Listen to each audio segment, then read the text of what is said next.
Et les figures libres, c'est d'abord l'international avec vous, Vincent Hervouet. Au Congo, le bras de fer entre le pouvoir et l'église. Hier, comme tous les mois désormais, les catholiques ont manifesté et la police a tiré.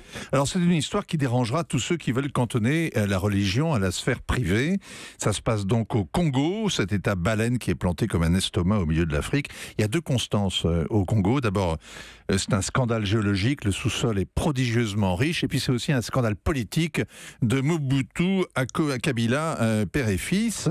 Le Congo, c'est le Far West, mais avec un peuple dans la misère, et puis le shérif qui aurait mis la main sur la mine d'or. Il y a quand même une constitution, elle interdit au président de faire plus de 2 mandats.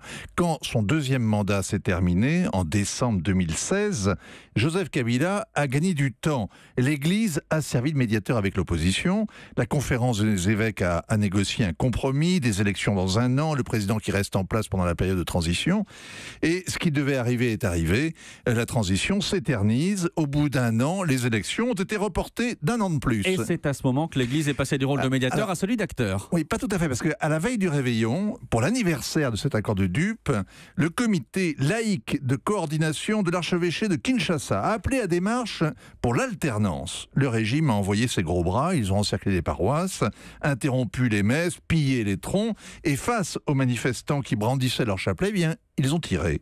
5 morts, 6 prêtres jetés en prison. Et c'est à ce moment-là que l'archevêque de Kinshasa est devenu le principal opposant au pouvoir. C'est-à-dire ?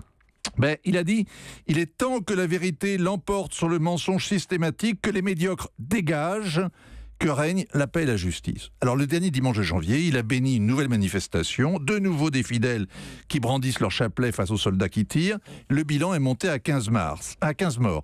Et puis hier, dernier dimanche de février, bis repetita, des barrages de police, des tirs à balles réelles, 2 morts de plus, et la censure à la chinoise, Internet et les SMS qui sont coupés. Vincent, qui est cet archevêque ? Alors c'est un intime du pape François, il fait partie du conseil des cardinaux qui l'entoure, le G8. À la chute de Mobutu, Laurent Montsingro, c'est son nom, avait présidé la conférence nationale puis le parlement de transition. Et face au tyran, il est désormais le seul acteur encore debout dans un pays où l'Église est la dernière institution avec ses paroisses, ses écoles, ses dispensaires. L'Église et l'État au Congo, c'est le pays réel face au pays légal. Quel est l'enjeu pour l'Église ? L'Afrique est le continent où il y a le plus de persécutions contre les chrétiens, mais c'est la jeunesse, l'avenir de l'Église catholique. Il n'y a qu'à aller dans les paroisses parisiennes. On y trouve plus d'Africains que de Bretons. À Carole Ferry ?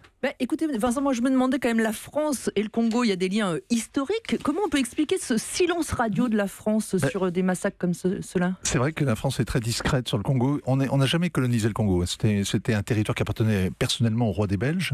Mais c'est vrai qu'il y a 78 millions, 80 millions d'habitants. C'est le plus grand pays francophone au monde. Et la France est très absente. C'est trop gros, semble-t-il, pour nous, en fait. Europe 1.